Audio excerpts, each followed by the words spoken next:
Hello everyone and welcome to the Chronicle and Journal North Tyneside Mayoral Hustings. We're in the Chronicle and Journal's offices in Newcastle City Centre, and we've been joined today by all 7 of the candidates who are standing to be the North Tyneside elected mayor next month. I'm John Falkenstein for Reform, and my position is quite simple. The council's been run by the same people and the same parties for decades. They've mismanaged it for decades. It's now £403 million in debt. The budget's £200 million. We pay interest on those debts at more than £50,000 a day. And we pay more in council tax than households do in central London. And when you look to see where the money's going, there are more than 40 officers earning over 100,000 a year. Some are earning around 180,000 a year. And the management structure is far too expensive and top-heavy. No, I don't support the decision at all. I think there is numerous things that could have been done to support the school and actually become a better school.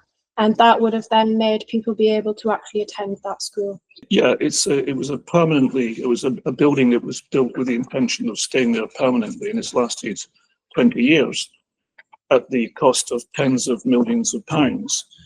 And if I'm elected as mayor, I'll review the decision of the previous cabinet to close it, because it seems to me that demolishing a building that can be used is such a waste of money. That's totally incorrect, John. I assume you're talking about Mount Eaton High School. I don't know where you're getting that information from, but it's totally misguided. There's an educational covenant on that land. It has to be used for education purposes going forward. The council don't own the land either, so totally misinformation there.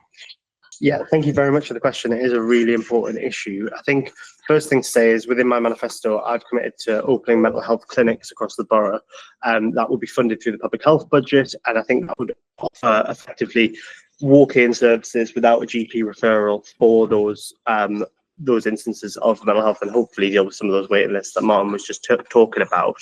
There are already proposals for mental health first aider in all schools, and for me that should absolutely be accelerated. So as John on my right has said, we need to have people inspecting properties, but we're short of fire inspectors, hence Grenfell. We're short of health inspectors, hence food scandals.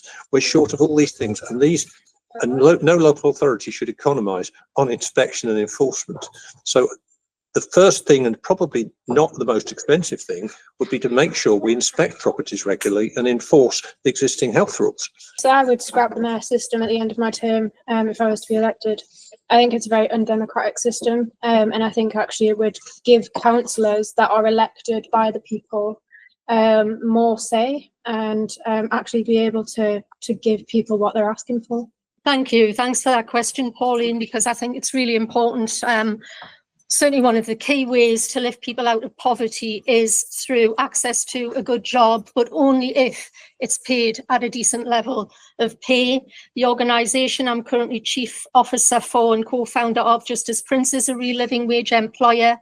North Tyneside Council is a real living wage employer. I've done a lot of work with the Real Living Wage Foundation. I'm committed in principle to the borough becoming an accredited real living wage borough, but there are cost implications, and we'll have to look at it realistically in terms of the budget. So I'm going to call an end to things there, but I'd like to thank our guests today who've come from a number of residents groups and civic groups. And then I'd also like to thank our candidates. So Liam Bones, Karen Clark, John Appleby, Chloe Louise Riley, John Falkenstein, Kath Davis and Martin Murray.